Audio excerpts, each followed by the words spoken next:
mainstream normie names like Beelzebub, Asmodeus, Lucifer. What if I told you there's another demon out there, a very real one that not too many people know the name of, but probably should? Smash Bandicoot. When Dante made the venture into the deepest pits of hell, there was one circle he too feared to speak on. The Smash Bandicoot cringe lair. If you look up his name on YouTube, you can't even find his channel anymore because it's buried underneath all of these videos that document his years of awful behavior and downright insanity. After taking the plunge into the deep dark rabbit hole of Smash Bandicoot, I'm pretty sure this is the same guy from 2012 that was arrested for eating a man's face off in Jesus. Miami. This guy is what I imagine a real jet addict from the Fallout universe would look like if given flesh in our corporeal realm. Now, I'm not going to focus on all of the allegations from the past about him. I'm going to focus on what he is currently doing, openly admitting to, and just got absolutely slapped for by YouTube. This is less of a video about Smash Bandicoot and more of a video about a huge YouTube W. So, Smash Bandicoot recently concocted a nefarious scheme to falsely copyright strike channels that he didn't like. So, he targeted a YouTuber named Cartoonshi. He flooded the channel with 3 copyright strikes, which then put it on the 7-day doomsday clock for Judgment Day. If you don't know how the strike system works on YouTube, if you get 3 strikes, you lose your channel in a week unless you prove that there are a bunch of claims aren't real. So Cartoonshi was facing channel termination. He also wasn't the only one that Smash Bandicoot was doing this to, and he didn't have any real grounds for striking. They were fraudulent, and he celebrated the fact they were fraudulent openly, blatantly. So apparently this guy named Smash Bandicoot is copyright striking someone that he doesn't like. And their account is in a bad spot right now because of it. He's attempting to dox him and get his channel banned. Okay. So Smash Bandicoot is a YouTuber? Smash Bandicoot has harassed not only Cartoonshi, but also myself and various other creators. This person is removing content that includes nothing he made in what is clear bad faith, and then tagging YouTube. Just spamming fucking die.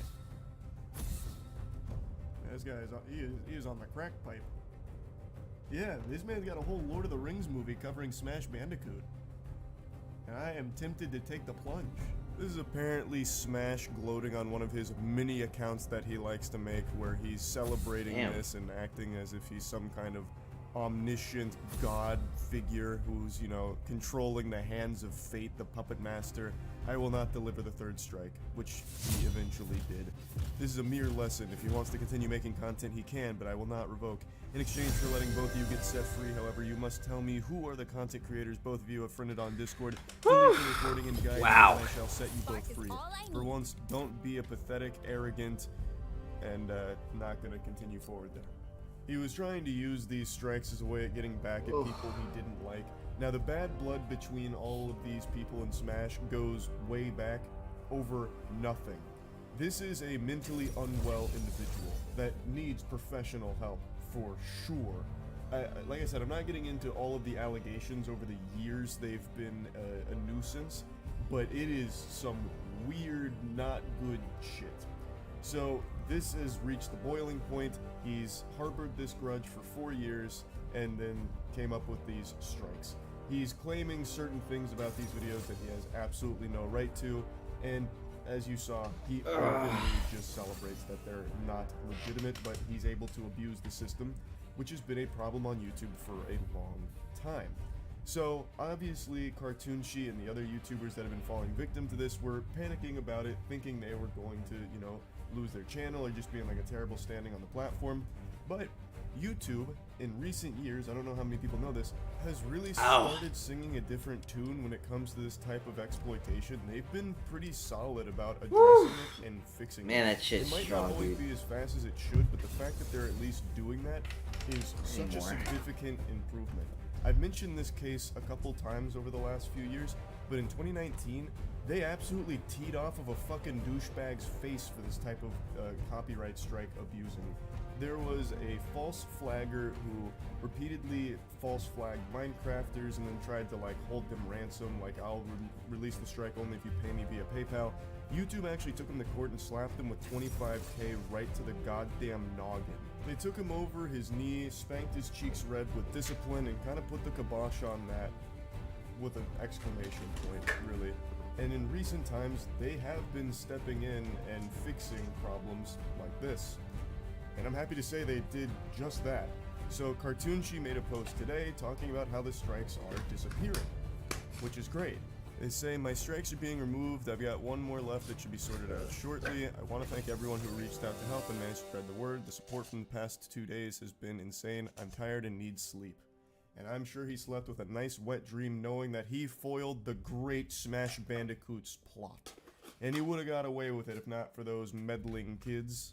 Now, if you're at all familiar with Smash Bandicoot, then may God have mercy on your soul. You'll know one of the things that they like to do is he likes to make a ton of different accounts for many types of sorted purposes. In fact, when I briefly covered this topic on stream 2 days ago, within 10 minutes, less than 10 minutes, he somehow went into my chat on multiple different accounts to spam gobbledygook, just actual gibberish that he was caps locking and screaming to the heavens. How he even knew I was talking about him is beyond me, because it had been less than 10 minutes since his name left my mouth. That is how online he is all of the time. He's like the fucking NSA. It's crazy. And he has tons of accounts that he uses these things for. So the question naturally becomes, what stops him from just doing this again and striking more channels? Well, that's another thing YouTube's also been pretty good about in recent years. There have been no shortage of weirdos like Smash Bandicoot that try this. And usually when they fail, that's the end of the discussion, because YouTube actually selects these guys pretty effectively. So once they deem that all of this is a bunch of baloney, they make some kind of note in their system or something, because obviously they have this guy's information. And clearly they've set the precedent of they're not afraid to go to court over these things and punish people legally, financially for it. So I'm guessing what happens is YouTube is somehow able to, I don't know, like blacklist them internally so that way they can't be submitting strike claims anymore. At least that's my little game theory on it. But usually you don't see them do this anymore. And I have to imagine that's something on YouTube's side for this kind of abuse. Which is, of course, a very good thing, because pieces of shit like this should not be allowed to continue to do that.